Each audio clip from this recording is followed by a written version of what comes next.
Hi. So today we'll discuss about this project named Car Acceptability Prediction, which is a very good project.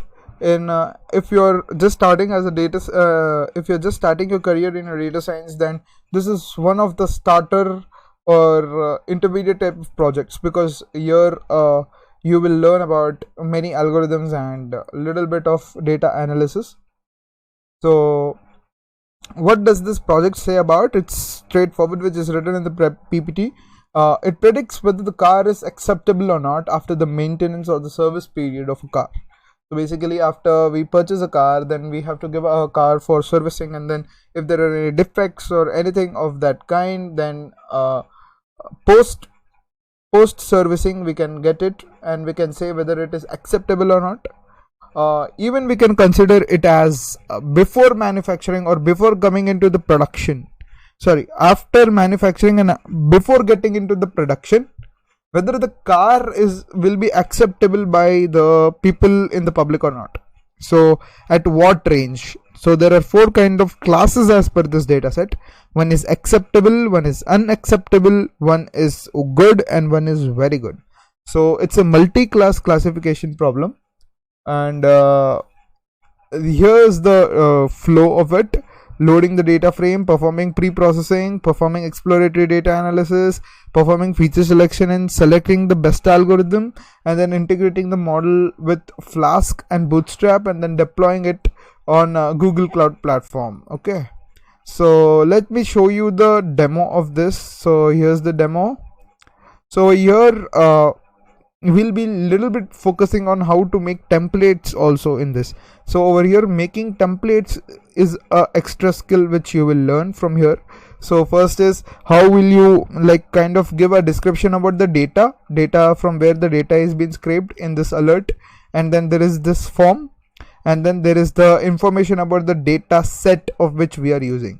So this is the information of the entire database from where this table has been extracted, and this is the information of the data set of from which table is the data being extracted and stored into the tables. Okay, so let's start. So over here, EDA, exploratory data analysis, the entire crux will be depending only on one thing. If you understand this simple one feature, that's more than enough to understand EDA of almost many features. Okay, so over here, let me select from these features, let me select maintenance as one feature, and let me keep select the buying mode, select the maintenance mode high, 2, number of doors are 2, number of persons are 2, luggage section, let me keep it as medium, and safety medium, let me keep it as high. And over here I have chosen 3 algorithms to work on with. So let me choose as random forest classifier, and then when I hit predict, this data exploratory data analysis part which comes into the picture. Over here you can see this is very adjustable, and you can simply play with this, a very nice tool. So you can see there are 432 classes of very high, 432 classes of high, 432 classes of low, 432 classes of medium. So maintenance is very high of the car, maintenance is high, maintenance is low, maintenance is medium. So there are equal samples of it. Okay, so let's see the prediction. So prediction is, based on the above skills, the overall car acceptability is inaccurate. That means this particular car is classified as inaccurate with an accuracy of almost 98.55%. So that means this car is not acceptable at the end because of some reasons, because maybe because of the luggage section is too big, maybe because of only the number of persons can be accommodated at 2. So maybe 2-seaters, and then if you see a 2-seater car which has a very big luggage bank, it looks ugly, I think. Okay, so even if your maintenance is very high and everything is very good, but if the doors and if the persons cannot be accommodated, and then if persons are accommodating, then luggage section must also be big, right? So that is why this is predicting according to the whatever thing it is trained on correctly. So yeah, in the next video we'll look at how to build this up. Hi, so in the last video we discussed about the working of this application, right? So in this video now we'll start up with we'll quickly start up with the model building phase, because there is nothing that much which is required in pre-processing and all those things. Okay, so the data set, if you just have a look at the data over here, here we have this data like very high, too small, low, and accuracy. So first thing is, first we need to label this, right, as columns. So the columns for these are buying, maintaining, number of doors, number of persons which can fit into the car, the luggage boot, that means how much big the luggage carriage is at the end. Is it small, is it big, or is it medium? So 3 categories. And then we have safety, and then the class is what we are gonna predict. Okay, so there are almost like 4 plus 3 7 columns. So we'll be using 6 columns for our training, and they will be our independent features. And the last column, that is this unac and all, unac, and then we have accurate, inaccurate, and all. That is all known as, to resolve, we have classified it as class label. We have given it as a class column name. So first things first, we need to name the columns. So we have named the columns, and then we are reading the data. So pd.read csv, we are reading this car.data, and then we are giving the names to be call names. Okay, so this will make a data frame with these all things, and additional to this we'll be having the column names at the top, nothing more than that. Fine. So this read data is function is all about the reading the data from the file, right? Not csv file, it's just reading the data from the file. Great. So once this read data function is done, these are all small parts which we will be working on. Okay, then we will have this so this is all about the reading data part. So I just wanted to show you the data first, how the data looks, and then so that it's into an analogy, like how the columns are named and how from where the data is being read, or from which function the data is being read. Great. So now we will jump directly to one part that is known as the main part over here. This app.route / methods is equals to get and post. So this is nothing but a route. Now what is a route? Let me just say you over here. You can see this URL, right? So if I just press in predict over here, for example, I press predict, there's nothing like predict. So it will say no, not found. The requested URL was not found on the server. So your Flask is a server. Okay, Flask is a server, and then this is the this is known as the IP of it. 127.0.0.1 is known as the IP of it, and colon 5000 is known as the port number of it. So basically your app is running on port number 5000. Now if I hit enter, so if I hit / and enter also, it means that this is the home page. Okay, so on this home page route, this route can take 2 methods. One is get method and one is post method. Okay, so get method, what get method does is it just sends request and response. That is the mechanism of it. You send the request from your server, you send the request from your machine to the server will respond you. That is get, simple get. And what is post is, post will take data along from your request. Okay, so normal get means you're just sending the request and server is sending you back the response. But in post, you send the request with data. In simple words, I'm saying you send the request with some kind of data, and at the server does some kind of computation at end, and then it sends the results back to the UI. So it will get displayed on your screen. Fine. So this route takes these 2 methods, get method and post method. That is the meaning. So here we have this hello world function which is defined under this route.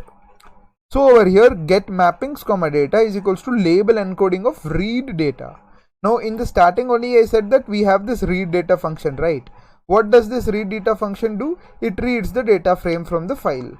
It reads the data from the file and makes a data frame and then sends the data frame. So this read data function will send this data frame. Where this data frame will come? This data frame will come over here. Now this data frame is passed as an argument to which function? Label encoding function. What is this label encoding function doing? label encoding function is basically taking up the data. So over here, if you have a look at the data for us, okay, if you see the data once, you'll understand the thing. So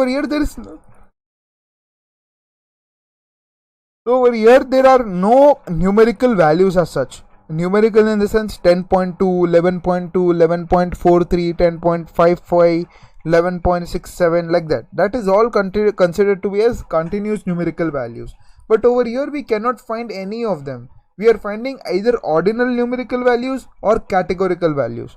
So when we are having this kind of data, like the whole data set is in that way only. So we have to for surely use label encoding or one-hot encoding or some kind of encoding. Okay, so that is why we are using this label encoder, which I imported from sklearn.preprocessing. So once I import this label encoder, I am saying data is equals to df.copy. Get mappings, I am taking it as a dict. This is very important, get mappings thing, because this contains a lot of information. Once I'll discuss. Okay, so for every column in list of data.columns. Now what is data? Data is nothing but the copy of the data frame.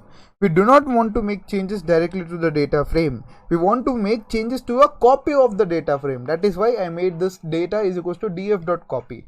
So for every column in list of data.columns, so I'm gonna fit this encoder object on that. So basically what this encoding will do is, for example, I have categorical variables like, let me say I have A, I have S, I have D, I have E, I have R, right? So these are all my categorical variables. Now I need to convert them into numerical variables. So there is one kind of label which you can assign to it. Like A can be assigned as B1, B can be assigned as 2, S can be assigned as 2, D can be assigned as 3, right? E can be assigned as 4, like that. So this is all about label encoding. This is what label encoding is happening at the back end. Okay, so for every categorical column, that will be converted into those kind of labels. Now once those labels are done, what is happening is, once those labels are done, okay, now I need to know which labels were given by this label encoder object. So for that, I have a function known as this encoder object is there, right? This encoder object, which is an object of this label encoder class. It has a method known as, it has a parameter known as classes underscore, right? So classes underscore means these are the classes over here, like A, S, D, E, R. These are the classes. Okay, so this encoder.classes will return a list of them. So over here, what are our classes? A, S, D, E, R. So encoder.classes will return encoder.classes underscore will return me the list of the classes. Okay, this will return me the list of the classes. Fine. Now encoder.transform encoder.classes. Now over here you just understand that we are writing fit underscore transform, right? So fit underscore transform at the back end, what it is doing, it is kind of giving labels, right? Now what I need to do is I need to do encoder.transform of encoder.classes. If I do this, what will happen is this will return me something known as 1, 2, 3, 4, and let's say that R is 5. Okay, let's say that R is 5. Fine. So this will return me this list. So this list is all about the labels which are given to these classes. Now these two are lists, right? Now in Python, if you want to convert two lists into a dictionary, so we use a function known as zip. So zip will convert these two lists into something known as a list of tuples. So list of tuples is basically like this, a list of tuples, S, 2, and then we have d comma 3, and so on. Okay, so it converts in this in this way. The zip function takes two lists as parameters and then it converts into a single list of tuples. Now this can be easily converted to a dictionary by using dict keyword. So once you use dict keyword, at the end you will be having something like this. A is 1, S is 2, D is 3, E is 4, something like this. Okay, so this is all about the label encoding phase, and this is very important. And this is a dictionary, and we have to store this dictionary. So for storing that, I have mentioned this get mappings. So that was the reason why I mentioned the get mappings. So get mapping of column. So for every column there are some categorical variables, right? We just saw in the card or data. For every column there are several type of categorical variables. So we'll be selecting those categorical variables and we'll be applying label encoding on them. So for every column we'll be having categorical variables, right? So for every column we'll be having one dictionary known as get mappings, which will say us what are the mappings which were done to the data frame. Okay, so now I'll just return this, that is get mappings and data. I'll return. So this is all about the label encoding phase. So in the next video we'll look out how we can integrate the model.py file and how we can integrate the index.html.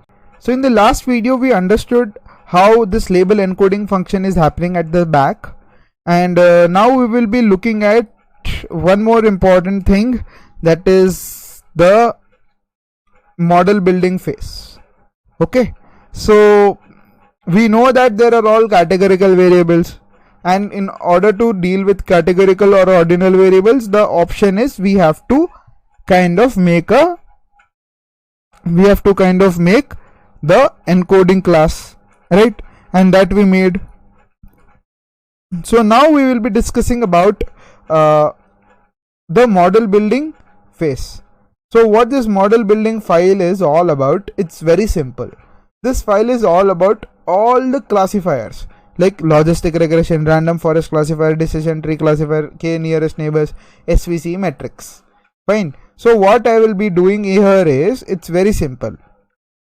First I'll define a function named as split data frame, which takes in a parameter named as data frame. So train is equals to df of this thing. So I'll be taking the 6 values as I said in the card or data. As I said in this card or data file, what is the 6 features? These are the 6 features, and the 7th feature is what we want to predict, right? So I'll be taking these 6 features. What are those 6 features? Those 6 features were mentioned in this read data thing: buying, maintenance, door, person, luggage, boot, safety, right? Those were the 6 things. So here we have mentioned those 6 things, and safety is the thing which we are gonna predict. And in test we are saying df of class. So what was the class label? So class label was our the last label, that inaccurate, the accurate, inaccurate thing, right? So this was our class label: inaccurate, accurate, and all, right? Accurate and all. So yeah, inaccurate, accurate, see, inaccurate, accurate, low, and all, right? So that was our label which we are going to predict. Fine. So once we divided the data frame into training and testing, we'll be doing train test split, which will divide this into training and validating data. So once the entire split is done, this will return those xtrain, xtest, ytrain, ytest thing. So this function will return this. So once this function returns, now we will call this function, which is split data, in each of our functions, that is logistic regression, random forest, decision tree, and everything. Fine. So let us first look at that. Okay, so def logistic, so this will take in 4 variables, that is xtrain, xtest, ytrain, and ytest, and this is called by split data, which takes in the data frame as the input, right? So we'll get the xtrain, xtest, ytrain, and ytest. Xtrain and ytrain are training, xtest and ytest are validating. Now LR is equals to logistic regression. We create a logistic regression object. We fit that object on training data. Once we do that, we are saying lr.predict of x test. So we are kind of predicting our we are kind of validating our model, that is logistic regression model, on the validation data, which is nothing but x test. So that will give me the prediction. Now if I want the accuracy, recall, f1 score and precision score, I have to give I have from this matrix, I have these functions, that is accuracy score, recall score, precision score and f1 score. So what these functions will take is, they'll taking the actual data, that is y test, okay, that is nothing but the validated label, and then the label which your algorithm is predicting, and based on the correctness of these things, it will determine the accuracy. Same goes with recall score and precision score and f1 score. The important thing over here is this average is equals to macro. Now as I said that we are having 4 different classes, so this is a multi-class classification. So for a multi-class classification, we have to give some kind of average metric in case of recall, precision and f1 score. So we are giving the average as macro. You can also give it as micro, and there are many more averages which you can give. So in multi-class classification, basically confusion matrices, they don't follow the similar pattern which is followed in case of binary classification. Okay, in multi-class classification, the prediction or the evaluation of metric is done in some different manner. So that is why it is taking some kind of averages behind the scene and it is displaying the results. So that is why we have to for sure display the average metric. If you don't display the average, by default it is micro, and if you try and run this, it will show an error for sure. Okay, so we have to be very careful while we are dealing with multi-class classification and when we want these all. Great. So this was all about the logistic regression model. So what this logistic function is returning, it is returning with the accuracy, the recall score, the precision, the f1 score, basically all the metrics, and then the model object itself. Now one thing to notice over here is, I did not make any kind of pickle file here, and that is not a requirement also, because I will be giving some suggestions from my end to the user to select an algorithm of his or her choice. As you can see, select the classifier. Then in order to make things go in a computational way, I am not saving it as pickle file. I just want to give it as a function definition which will just return me the object at the end. So this is all about the logistic regression function. Similar to this, you just need to change this line and this line. That's it. These 3 lines, basically these 3 lines you need to change, and then everything is the same. So def decision tree, xtrain, ytrain, xtest, ytest is done. Decision tree classifier has been imported. You are fitting the training data, and then you're predicting for the validation data, and then you're calculating the metrics. As simple as that. You just observe the line number 45, 46, 47 were just changed in comparison to line number 30, 31 and 32. Rest all lines were same. Only the line number 30, 45, 46 and 47 will change. That's it. Similarly, we'll go for random forest, xtrain, ytrain, random forest classifier, and predicting on the validation data. Line number 58, 59, 60 have been changed. Rest all are the same. The last value must be little bit careful. You have to give the object as RF. Just that, nothing else. Same goes with SVC and KNN as well. You can add many more algorithms to this. I just restricted myself for 5, and in production I just used 3. You can also use 5, you can also use 7, you can use n number of things. Okay, it's totally dependent on your choice, or basically let me generalize it, it's totally dependent on user's choice. Okay, fine. So this was all about the model building phase, or the model building function, or the model building file. In the next video, we'll look at how to make our index.html file, that is this HTML file, and then we will also look at some EDA and all in the end. Okay, till then do learn about these algorithms, and also do learn about the metric scores for multi-class classification. Okay. Hi. So in the last video we discussed about the model building.py file. Everything was very clearly explained there, how the data is coming and how the train test split is happening, and now how the model is getting, how the each and every algorithm is predicting some kind of accuracy, F1 score, recall score and precision, and then how entire data from this file is being shared to this file. Okay, so over here we are doing this import, model building, import logistic, D tree, random forest, SVC and KNN. Right. So in the last video we said that we will be discussing how to build this index.html, that is the template file. So this is very simple. Anyone can simply make a website within 10 to 15 minutes using a very popular framework known as Bootstrap. If you are very comfortable, if you are an expertise in Bootstrap, then it hardly takes 1 hour to build a very amazing, cool, responsive websites. So in this video I'll tell you the tricks and tweaks which you can make in order to make very responsive, quick templates. Fine. So first things first, what you need to do is you have to make sure that as you're using the Flask framework, you have to make sure that your templates are under the templates folder.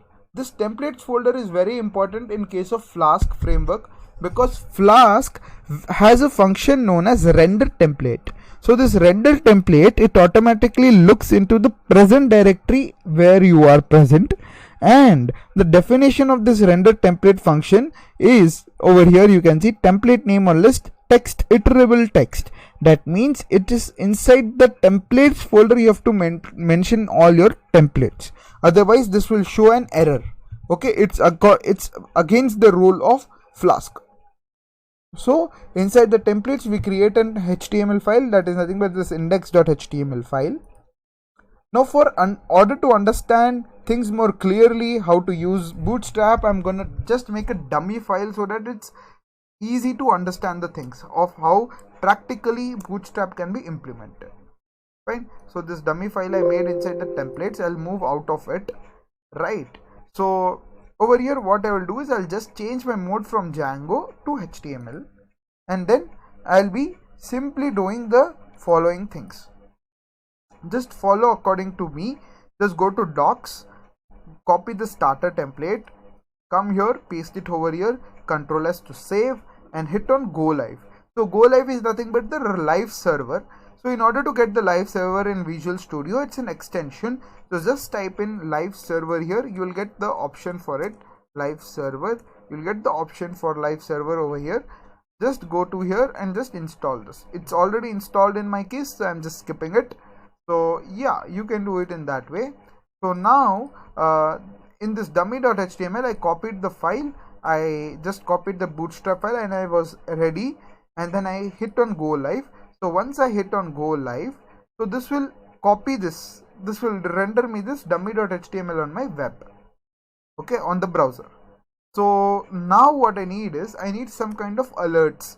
So if I need some kind of alerts, I'll go to Bootstrap, I'll type in alerts. Once I type in alerts, I'll get to this page. You can see there are a heap lot of alerts which you can use. Let's say that I want to use this because this is looking good. So I'll copy it, I'll come here. Now under the body function, I'll press Ctrl S, it will auto format the HTML code. I'll write, I can do in this way in order to make it readable. Okay, I'm pressing Alt plus Z key so that it's easy to understand things. So now I have made an alert. Now let me just see how my alert looks like. So it's looking in this way. Now what if I want to centerize this thing and I want to give some kind of margin on the top? So there's one function known as, there's one class in Bootstrap known as container. So this container class, what it does is it centralizes my things. Okay, so how does it do it is as shown here. As you can see, it just stripped off this white space for me, and then I have centered my alert. Now what if I want to give the margin from top? So I'll just type m by 4. If I type in m by 4, it will give a margin from top, 4 units margin from top. Isn't it amazing? Like within fraction of seconds we are ready with our alerts, and then we want something like this to come, right? So how will this come? So basically there is something known as grid system in Bootstrap. Grid system in Bootstrap. Okay, so if you look at the grid system in Bootstrap, you are having this. So if you want one row and 3 column thing, then you can use this code. So like this is one row and these are the 3 columns. So class is equals to row, and in order to centerize things, you can see these white spaces which are stripped. How are these white spaces stripped? With this, because of the class named as container. As we can see over here also, the white spaces are stripped from here. So that is the magic of this container class. And row class is this one, and in a row you want 3 columns. So div is equals to call, div is equals to call, div is equals to call. As simple as that. You can just read through this documentation. It's very simple to understand. Bootstrap is a really awesome framework for front end, and you know, it just takes hardly 10 to 15 minutes to just copy paste it and just organize things, right? So over here, if you want 1 of 2 or 2 of 2, you can use this, or if you want 1 of 3, 2 of 3 or 3 of 3, you can use it in a combination. And then if you want some kind of variations in it, you can use these variations. If you want variable size length widgets, you can use this, and all of them you can just explore it. It's very simple. So there are several things like MD. So what does this MD mean? MD is nothing but medium, SM is nothing but small, and LG is nothing but large, as the name suggests. First character, last character, first character, last character, like that only. Okay, so call is equals to 6 means it is taking 6 blocks of space. Call MD4 means it is taking 4 blocks of space. Okay, 4 medium sized block of space. Call 6 means it is taking 6 unit size of spaces. And call LG4 means it is taking 4 large blocks of spaces, right? So you have to be very careful in this, and this comes automatically by practice. You can use any of them from here. Okay, so this grid system is very important in Bootstrap. If you master this grid system, you can design websites within hours. Like within 1 hour you can design a very amazing website. Okay, so that was all about the dummy file, and let's move into our index file. So whatever the contents I have kept in the index file, right? So as you can see, I have maintained the container and then a row, right? The row, you know how for what I made this container, to get this stripped off, and then I made a row class, and inside that row class I want column class, right? So inside that row I want column. So what is this? Row is equals to call, row is equals to call. So what kind of grid system are we following? We are following this kind of grid system. See over here, we are following 1 of 2 and 2 of 2 grid system. 1 of 2, 2 of 2, right? So this is all about 1 of 2. So in the 1 of 2, I have displayed this whole big text, right? Whole big text I have displayed. So that whole big text is this alert only. That is the whole big text which is there. So in order to display the information, I have used it, and then that is the end of that whole 1 of 2. Now in 2 of 2, if you observe, there is one catch. There is one form over here, and there is some kind of information which I mentioned at the bottom. So this is again some kind of division is happening within. So let's say where the division is happening, right? So over here we are having this div class is equals to row thing, or div class is equals to call. Okay, and if display, that is the case, right? So over here this is one call and this is one call. Okay, so there are 2 columns which are participating into it. So that was the reason why these 2 columns were made. This is one call is equals to 1, and this is call is equals to 2. Fine. So let's directly jump into the forms. So over here, form is very important, and make sure that you give the name parameter without forgetting it, because name parameters is the thing from where the actually the post request will get the data from. Okay, without name, you cannot access the data from this form. Okay, so what is this? This is the selecting the feature for exploratory data analysis. So I'll be discussing about EDA when I will be talking about the post function which is defined under that root. Okay, it will come soon, but over here first you just understand the workflow of the form.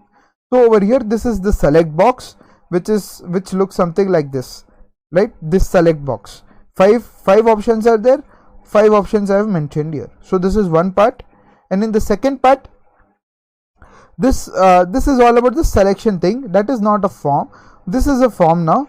So over here the first thing is select the buying mode. So if you look at the buying mode, we are having 4 options, and over here also we are having 4 options. So everything is a select box over here.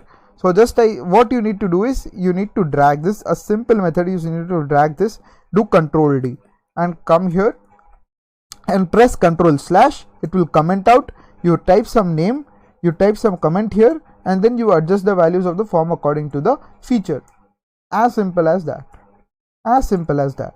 Okay. So within fraction of seconds it will be created. So similarly you do it for everything. So after doing all the parts of this template, the template will look something like this. Now the catch or the very important part is this. Just a second, just show you. Yeah, if display. Now this is known as a Jinja syntax in Flask. Basically you can as I said in the post request, you can send the data from the form to the server, right? But in Flask you can send data from the server to the template as well. So that is done using the Jinja syntax. So that Jinja syntax is this. Okay, so that Jinja syntax is this. Make sure that you are activated the Django HTML language mode. If this is not present, you can go to here and just type in Django HTML live extension, Django HTML. It will already by default be installed, but if it's not, then you can just click on Django and then you can install this. Beautiful syntax and scoped. This I already have, so you can install it, right? So you can do this. So if display, that means if this display value is true, from where this display value is coming? This display value is coming from this main.py. I'll discuss about this later. So if the display is true, then you display me. This is a chart. Basically this is known as a chart. Okay, number of subscribers, domain wise, this is a chart. Now which kind of chart is this? This is this chart. Just if I hit predict, this is this chart. So this chart which we are seeing, this chart is getting rendered in this diff. Okay, so from where the chart is getting the data? The chart is getting the data from this blog JavaScript. We'll discuss about this later. And then we are having this show template. What is this show template? This show template is this, right? So this show template is coming from where? This show template is again coming from the Flask server. This display is coming from Flask server, show template is coming from Flask server, predictor class, accuracy, everything is coming from the Flask server. So in the next video we'll look at the server code, which is nothing but the def hello world function, which is the core functioning of this entire project. Hi. So in the last video we covered about the template code and how we can crisply and easily make our templates using the Bootstrap framework. I explained about the Bootstrap framework and how we can browse and use the documentation of Bootstrap to get a very good quality template code. Now in this video our main agenda is to just get the things right for our Flask code, right? Yeah. So in the Flask code, the first thing I am calling is get mappings is and comma data, that is equals to label encoding of read data. I explained this function later. In the previous video I explained about the get dict and the label encoding function in detail. So just refer to that get label encoding function. So once this label encoding, we have this data which is numerical, because machines can understand numerical thing. Now if request method is post, now as I said that this is a form. Now this is a form. and from this form I need to send the data to the server, Flask server. So how will I send? There is one request known as post request, which I said in the earlier videos that with using post request you can send data from the UI to the server, right? So if the request method is post, so myDict is equals to request.form. So from that myDict we are extracting the buy, maintain, doors and everything. Okay, so if you just type in print myDict, you will see an immutable dictionary object which will be visible just now. If I just click on predict here, so this will show you an immutable multi-dict feature: buying, buy 0, maintain 0, door 0, person 0, luggage 0, safety 0 and algo RF. So if I want to access the details of them, so what will I do? I'll say myDict of buy, myDict of maintain, myDict of doors, myDict of person and all. So these are the keys, but what are the values for it? The values for them are over here. Just the values for them are over here. Just a second. The values for those keys are over here. So high is labeled as 0, low is labeled as 1, medium is labeled as 2, very high is labeled as 3. Now you may be wondering why I am giving these values only. Why am I not giving some random values? Because you did you get an idea about this get mappings? So once you get this get mappings thing, what you do is you just print get mappings here. You just print get mappings here once. You just print get mappings here, and you will understand the entire flow very easily now. So just keep on just print get mappings and just press predict, and you will see a dictionary over here. Did you see this dictionary? Buying and everything. You can see this: high is 0, low is 1, medium is 2, very high is 3. So that is what is done over here. Value is 0, value is 1, value is 2, value is 3. Now you downgrade that. In maintenance, what is the label encoding mapping done? Value is 0, value is 1, value is 2, value is 3. 0, 1, 2, 3. In doors, what is the mapping? 0, 1, 2, 3. 0, 1, 2, 3. In person, what is the mapping? 0, 1 and 2. Got it? 0, 1 and 2. Right? In person 0, 1 and 2. In luggage 0, 1 and 2. In safety 0, 1 and 2. In safety 0, 1 and 2. Got the idea of this value thing and the name thing? So name is nothing but like a key to this immutable object, immutable multi-dict, which we will get from the UI. That is nothing but this that is nothing but this myDict, that is equal to request.form. I hope that made sense. So once we extract all the features, now this buy, maintain, doors, person, luggage, safety, algo, these are all the numerical values which will contain this 1, 2 and all. Okay. Now value is equals to myDict of feature. Now what is this feature? This feature is basically this one: maintenance, door, person, luggage and safety. But for what I am doing that feature? To perform exploratory data analysis on that feature. That is also important. That is also we discussed. So value is equals to myDict of feature. So values are these. These are nothing but the columns, and keys are nothing but these. Now I am using a mapper like dict of zip of keys of values. So that over here I'll say why I use that mapper. So that when I am typing this contribution of buying, so this buying is nothing but my feature and it should be camel cased. So that is the reason why I am using this mapper.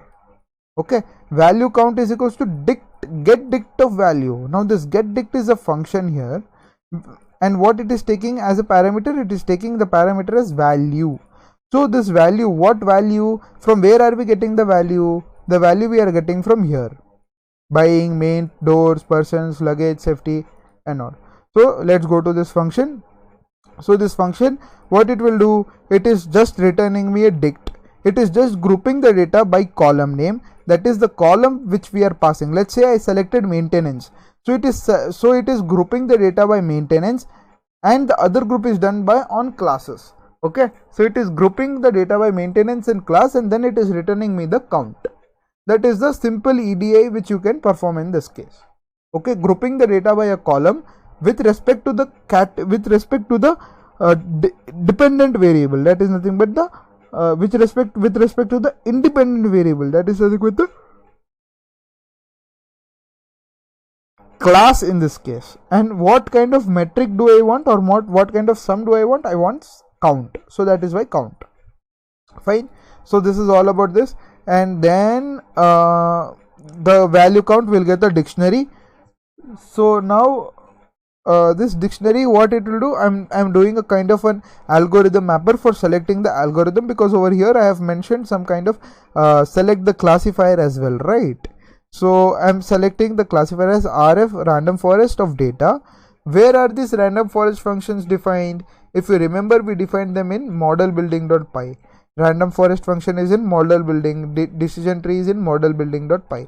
And have we imported that model building.py? Yes, we have imported. From model building, import these functions, right? It's making completely sense. So algo mapper is random forest of data, decision tree of data, SVC of data. You can also add logistic, you can ask KNN, you can ask you can add artificial neural network, you can add gradient boosting classifier, you can add many more classifiers according to your need. So once that is done, there is this class mapper, which is nothing but so if you look at the class over here, what kind of they have done. For accuracy the label is 0, for good the label is 1, for inaccurate the label is 2, for very good the label is 3. So this class mapper will do that kind of thing. Okay, then select the algorithm, algo mapper of algo. Now if you look at the index value over here, in algorithms case also I gave some values like RF, DT and SVC, and trust this, and these all are nothing but the keys over here. Just you see RF, DT and SVC. Okay, so if you take algo mapper of algo, you will get the algorithm itself, that is random forest of data if someone has clicked on random forest, decision tree of data if someone has clicked on decision tree, and so on. Okay, so once you take that, that is your algorithm. Then accuracy, recall, precision and F1 score and model is nothing but what is written by this each of the model building algorithm. If logistic regression is considered, it is returning 5 objects, it is returning 5 values. If you consider decision tree, it is returning 5 values and all, right? So once that is done, we get the values, and over here what these are nothing but the form. Now this is the important thing. Now this is nothing but the form data. So these are we will be passing the data which is collected from the form to the model so that it will predict, right? So this is nothing but, this phase is nothing but the training one, but over here comes the actual phase, that is nothing but the prediction thing, right? So input parameter is by, maintain, doors, person and all. This is the what we say about our input data which will be passing to the model for prediction, and the model will predict. Okay, model will predict on the input parameters and then predicted class. So this will nothing but, if you do predict of 0, so if you go over here, this predict can be either 0, 1, 2 or 3, that's it, not more than that. Because model will predict some class, and that class has been encoded as these labels like 0, 1, 2 and 3. So this predict can take this predict will be either 0, 1, 2 or 3. So I want to know the name of the prediction, so that is why I created a map. So if I do class mapper of predict of 0, let's say predict of 0 was 1, so class mapper of 1 is what? Good. So predicted class will be what? Good. Okay, and these all values I'm passing it as a function, I'm passing it as a parameter in this render template function, and these all parameters will be reflected in the index.html template, because it is rendering the template. Which template is it rendering? It is rendering index.html. So these all parameters will be depicted in this index.html file. Now where are these parameters depicted? How will we come to know that these parameters are shown or not? These parameters will be shown if display. So if we are seeing somewhere display over here, yes, display is equals to true. So if display is true, then you will display something. Now this is nothing but the chart. So what this chart is taking, it is taking this value. Now what is value? Value, is there something known as value over here which we are passing? Yeah, mapper of value, right? Mapper of value. Over here I am passing the feature, and then mapper I am having this dict of this. So mapper of value is been passed, right? Yeah.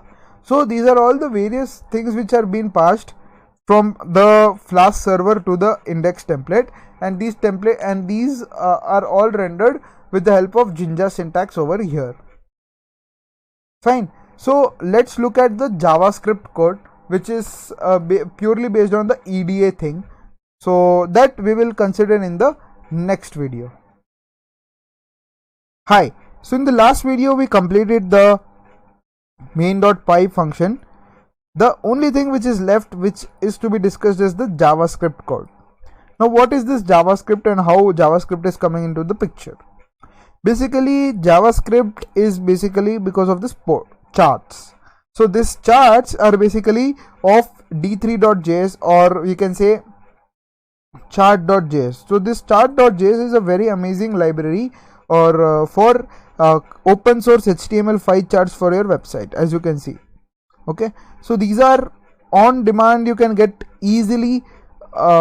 Just you have to copy the code from here and then just simply paste the code in the template and everything will be working fine, right? So let us get started from where the data is getting coming to this JavaScript console basically.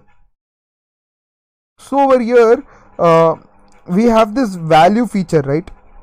So this get dict thing which takes in the value feature, which is nothing but the feature which the user is selecting from here. For example, I am selecting safety, and if I hit predict over here, so you can see that the chart is getting distributed for safety. Now from where did this safety come? So this safety came from this get dict of value, right? So this get dict of value is basically a function which will return me a dictionary.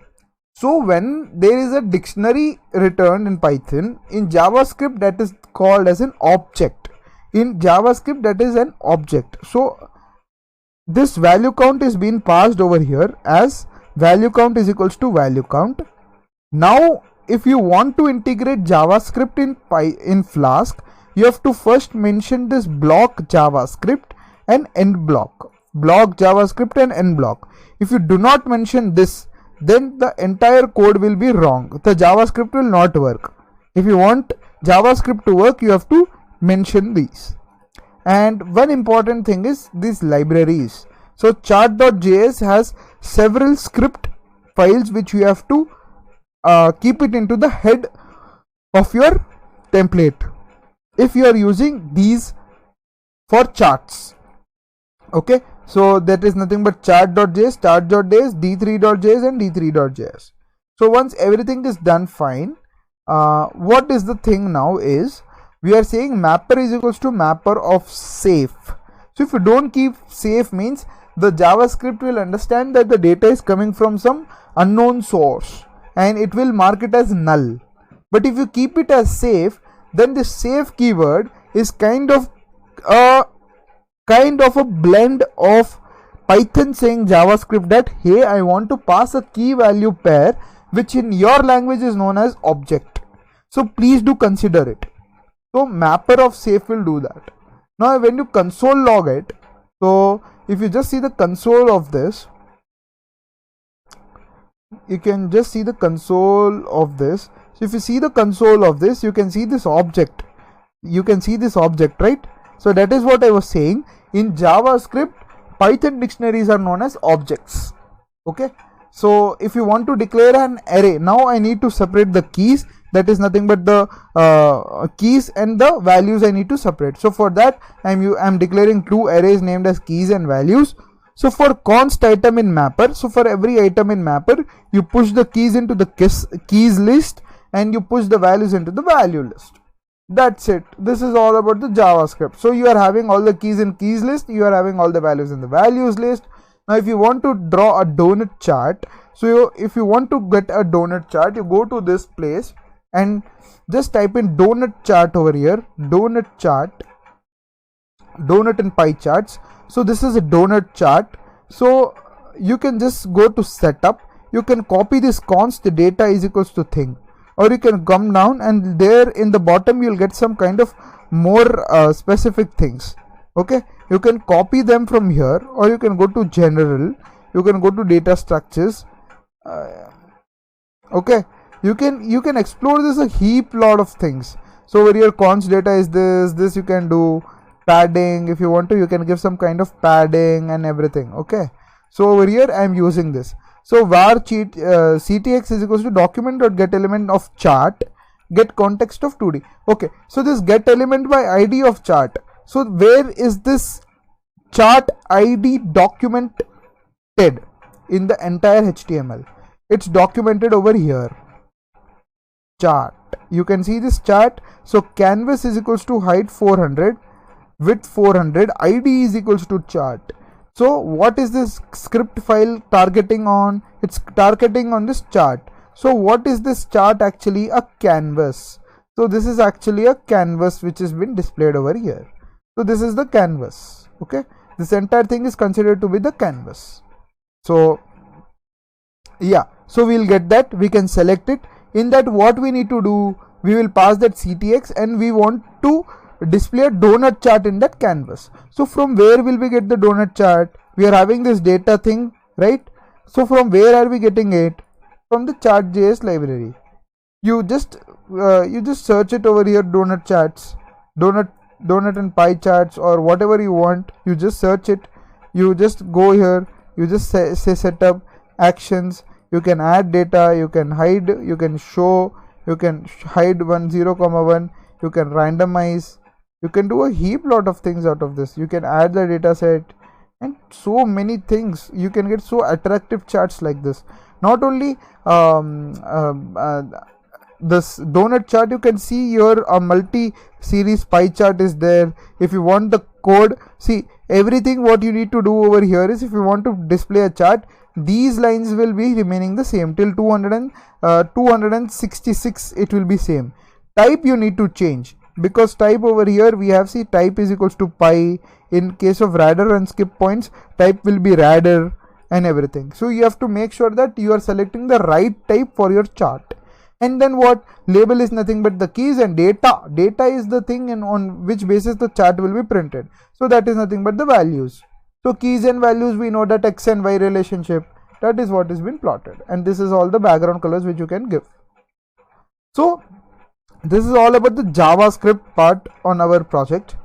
In the next video, we'll discuss about how to deploy this simple application on Google Cloud Server.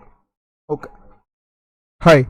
So in this video, we'll look at the deployment phase of a car acceptability prediction app on Google Cloud Platform. So if you want to get started with Google Cloud Platform, then first you need to go to this URL cloud. You need to go to console.cloud.google.com. Once you go to this, if it will ask you the credentials for your email ID and password. So once you register, once you enter all your details, then you can get something like this.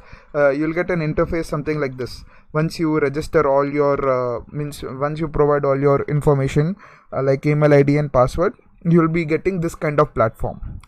Now the main important thing over here is you can see over here one drop down, right? Like your free trial is waiting, activate to get $300 credit to your Google Cloud products. So what you need to do is basically this is saying that in your free trial you are having $300 credit. That means you can use that freely. But after then, after a certain duration of time, if you are still using those services and you are not paying for it, that means you'll get charged. So for that, what we have to do, if you just dismiss it, it would be a problem when you're trying to deploy your application. You shouldn't dismiss it. You should click on activate, and then you'll be redirected to one page where you have to fill all your details over here. Okay. So once you fill in all the details and once you fill in all the details and you simply hit on continue. So you for example, I have read this, Yeah, so step 2 of 3 is your phone number, and then after that they will ask you a credit card credential detail. Okay, so you fill in into it. That's not a problem, because they just want to check whether you are a valid user or not. That's it, nothing more than that. So just remember that if you are using free trial service, you ended up the free trial service, and then you again started working on those services without knowing that your free trial period has been expired, so you will get charged heavily on it. So be careful when you are using services of Google or Amazon. So if you are using for free trial purposes, use it, and then after 1 or 2 days you just delete it. So that is more preferable. Okay, don't lag the things, because sometimes it may cause some problem. So that is all about kind of getting your Google Cloud platform set. So once your Google Cloud platform is set, the interface, as I said, will look something like this. So now over here what we need to do is we need to hit on this, and we need to create a project. Okay, create a new project. So you should give your name over here, like you can give any name. Let me just give me some name, like Flask car app. So as we are using Flask framework, and then as we are doing some car accessibility prediction, and then Flask car app, and then create. So once this gets created, you'll get notified over here that the app is getting created. So it will take some time, and it will create it. Yeah, now you hit on this select project.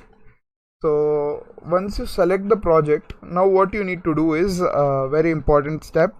Now you go to down, and then you just click on this deploy a hello world app over here. Just click on this deploy a hello world app. Then you will be redirected to this tutorial. Okay, so just click on no, and click on backside, and then click on this try app engine. So once you click on try app engine, now you click on this Python, because we are deploying a Python app, right? So just click on no, and just click on start. So our app, we have to select the application on which we are doing. So as we are trying to deploy our Flask car app, so that's why I'm selecting this app which I newly created. Okay, then click on next. So once you click on next, what will happen is you'll get some kind of commands over here. Okay, we have to follow these commands. So over here you can see that open Cloud Shell by clicking this button, that is activate Cloud Shell. So over here only we are having activate Cloud Shell, so we have to open this. So once we do it, it will give us an editor of this kind as shown here. So now what we have to do is if I just type in dir over here, so we get some kind of repositories, or we get some kind of directories which are already existing in my cloud. So these all are the things which I deployed previously. So as we are doing new deployment, so what I'll do is I'll create a new folder, mkdir new folder. Okay, new project folder, better, new project folder, right? So I am inside new project folder, and there is okay, so I have to go to, as you can see that new project folder has been created over here. So now we have to go inside this new project folder. So for that, cd, that is change directory, new project folder, just click on enter. So now you are inside that. So now if you hit dir, that means show the directories which are there inside it. There's no directory there, it is empty actually. So we have to fill those, right, basically. So how would we fill the content? Like how would we load the content here? Okay, so over here, as we are doing on the web based cloud console, over here this terminal is basically of web. So we are using the Google Cloud Console. So what we need to do is we need to kind of get this data pushed into our Git repository, so that there is a direct connection from GitHub to Google Cloud Platform. So what we will be doing is this code we will be copying, and we would be pushing our code on our Git repository over here. I have already done it. what you need to do is just you need to create a new repository, and then you need to push all this code into the Git repository. That's it, nothing more than that. Okay, you need to push all this code into your Git repository, which is over here.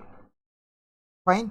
So once that is done, you need to copy the URL of the above Git repository where you just updated or where you just pushed your code. You just copy the URL of the repository and come over here and just type in git clone and then paste the repository and paste the URL. So once if you do it, it will clone everything. Okay, so now if you type in dir, you will get car accessibility GCP. That is nothing but the folder which it cloned. So we need to go into that folder. So cd and press tab. So what I did is I did cd car, and then after writing some letters, press tab. It will auto complete. So press enter. So you are into that tab now. Now if you press dir, so you will get all the requirements like app.yaml, car data, model building, requirements txt and templates. Yeah. So the new file over here is this YAML file, which it's very important for setting up the Google Cloud Console. So this app is saying that the entry point for this app is this port. Okay, this is a Linux command basically. So -b port main app, and then environment is flex means flexible environment, runtime is Python, and runtime configuration is Python version 3 and 3 point above. So it will consider the latest Python version only, no worries about it. So this YAML file is very important in case of Google Cloud. So we need this file so that like in the Streamlit we had the app as a shell script file, right? Shell.sh. So in the same manner we are having this in Google Cloud. So it is like an instruction to the Google Cloud that hey, you have to start your building from this app. Okay, so this YAML file is very important, don't forget this file. So after that YAML, so now if you want to look at or if you want to check at some of the code, what you need is you do this kind of thing like cat. If you just browse on this side, so we did these two steps, right? We cloned the repository and then we initialized we just directed ourselves to the repository, like we directed ourselves using the cd command, and then we got the files over here by dir method. Now if you want to look at any of the app, what you can do is you can just type in the command what they are saying, that cat main.py. If you do cat main.py, what will happen is it will showcase it will print the main file over here, like whatever whatever content is there in the file, it will print. Okay, so it's better to check out all the files. So I'll just type in YAML also. So yeah, it's the same file. Now I'll even check out the requirements file, whether or not I'm missing any requirements or not. I see that all the requirements are correct and I require this. So once you're satisfied with all your files, what you need to do is just click on this next, and now you need to create a virtual environment here. So just copy this command from here and then just paste it, and then just simply press enter. Don't try to change any name or anything, it will be little complicated if you do it. Just go with the flow what they are saying. Okay, just copy this and just paste it and just activate it. So you can see that the environment is has got activated here, hello world environment, which we created with the name hello world. Right, so now if I do dir over here, I'll get to know what all files are there in my directory structure, like app.yml, car.data, main.py and all.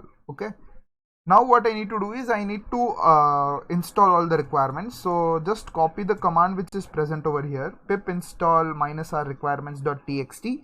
Just copy that and paste it, and all the requirements will get installed. Okay, so yeah, all the requirements are getting installed, and I think so all the requirements are already installed in my case. In your case there will be some progress bar which will be shown, and that's not a problem, that's all fine. So now what I need to do is I need to run the file once to check whether it is working fine or not. So python main.py. If I run this, so I get a dummy server over here. So if I just click on it, yeah, so I'm getting the same which we saw on our local host as well. So just click on this predict button and you'll get to know what is the thing. Yeah, it is predicting accurately, and we can see all over exploratory data analysis part also. So yeah, this is working fine on the local system, local cloud shell. Okay, so once everything is done, what we need to do is go to next, and then it's the time to kind of deploy it. Okay, so this is the last step which you have to follow from here. So the last step is don't do this gcloud app create, just directly type in gcloud, or it's better you can also type in this gcloud app create. Just click on this and just paste it. Yeah, please enter the number of the choice in which you want to put your service into. So I will be keeping some anything you can keep. Actually, these are all the server data centers locations, so you can keep anything. So I will be keeping, let's say I would be keeping North America Northeast 115. Okay, you can keep anything, it's not a problem. So this will create the application. As you can see, creating app engine application in project.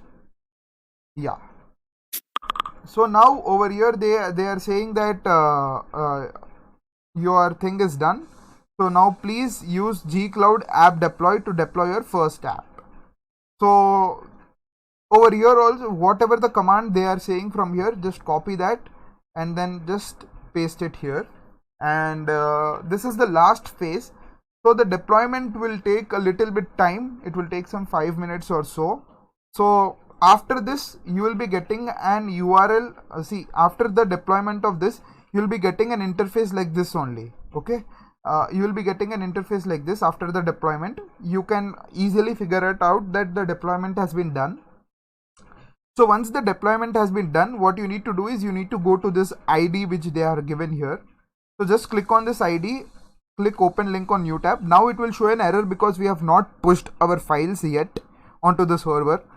So once everything is done, okay, once you execute this Google Cloud deploy app, Google Cloud app deploy function, command, everything will take a little bit time of 5 to 10 minutes basically. And then once everything is been done, you will get an interface like this. You will get an interface something like this. Okay, this at the end it will be showing that the app is perfectly been deployed on so and so server. So after that you can just click on this URL, you can just refresh it. Once this command is successfully executed, after that you come here and just refresh it. So from where will you get the URL? The URL is from here only. Okay, so I'm just executing this.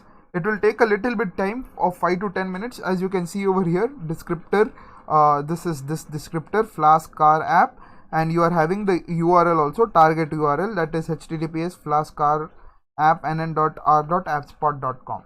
this and this is almost the same only. Okay, that be no issues, because over here these people only are saying congratulations, your app has been deployed. The default URL of your app is a subdomain on spot, which is something like this. Okay, so just press Y and let the entire thing get executed. So this is all about the deployment on Google Cloud. At the end you will get an interface like this only, but the thing is the URL will be different. That's it, nothing more than that. It will take a lot of time to deploy. So I hope everything makes sense. If you want to maintain the app, you can click on next, and you can follow these procedures over here, what they are saying, and you can figure it out on yourself. After this, it's self-explanatory basically. Once this gets executed completely, or it gets executed successfully, just click on this and you will be redirected to this page, and then you will get an interface like this only. So I hope everything makes sense, and do practice a lot on Google Cloud, and do practice and deploy many more applications as such. Thank you.